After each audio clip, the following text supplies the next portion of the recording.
Hello, everyone. Welcome to A Story a Day. And today's our story is The Wise King. So let's start. In the city of Manmatpura, which stood by the sea, there lived a young boy named Veervar. He was brave and intelligent. He also longed for adventure, and when he became 18 years of age, he took up a job on a ship so that he could travel and see other countries. He traveled to many places on the ship and had many adventures. One day, when the ship was out at sea, a fierce storm began. The ship was tossed about and everyone was thrown overboard, including Veervar. He managed to clutch onto a piece of wood and save his life. As he was floating in the sea, he lost consciousness. When at last he woke up, he found himself lying on the sandy shore of an unknown island under the piercing rays of the sun. Glad to be alive, he got up. He was on a large island, and some miles inland he could make out a city. Weaver started walking in that direction. When he reached the city, to his surprise, he was greeted by a great crowd which was cheering him. Somebody came and garlanded him. He did not know what was happening. An elephant was brought forward and he was made to climb onto its back and sit on the howdah. A sad looking old man was also sitting there silently. The elephant marched towards a palatial building. Veervar asked the old man, "Why did the people welcome a stranger like me in this grand fashion? What are they celebrating and where are they taking me?" The old man now looked sadder. "This is an unusual island," he explained.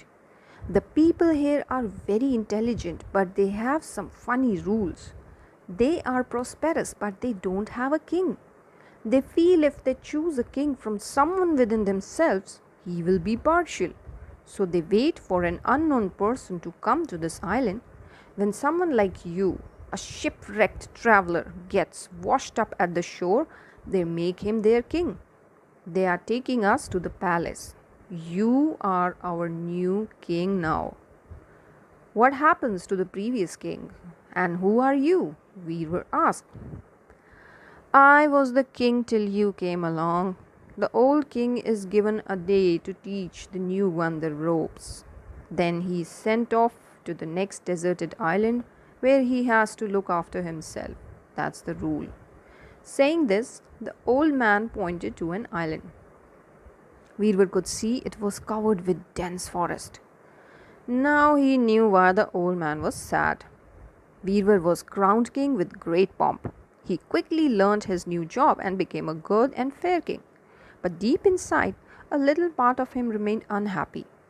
When would the next shipwrecked person show up and he be sent off to other island to live till the end of his days with wild animals and other retired kings? As he thought about this, he came up with an idea. As long as he was the king, he had absolute power. He ordered his men to go to the island and to clear a part of the forest. There he ordered roads and houses to be built. Soon there were roads, shops, and pretty little houses on the island. People would go to the forest and see the wild animals. They gathered honey and fruits from the trees there. And in a few years, the island was no longer deserted but a cheerful little town. Now Veervar was not worried at all. When the next king appeared, he would not have to fend for himself in a forest. Instead, he would live in a little cottage and grow vegetables. Years passed and he got older. The people loved him and were sad whenever they thought he would no longer be their king. Then one day, Veervar called his people and said, "It is good when you make a person from outside your king. He is fresh and unbiased. But this may not always be a good idea. What if the next person who comes here is a crook? You will make him king without knowing anything about him. Instead, let us have a system where the cleverest people of this island are chosen and rule the place together. Then no one person will have absolute power, and if anyone turns dishonest, you can always remove him from the council." The islanders liked the idea and in a few days chose their new rulers. Veer handed over charge of the kingdom to them and retired happily to his cottage, where he stayed till the end of his days. So, good things happen at places where good people are. That was the moral of the story.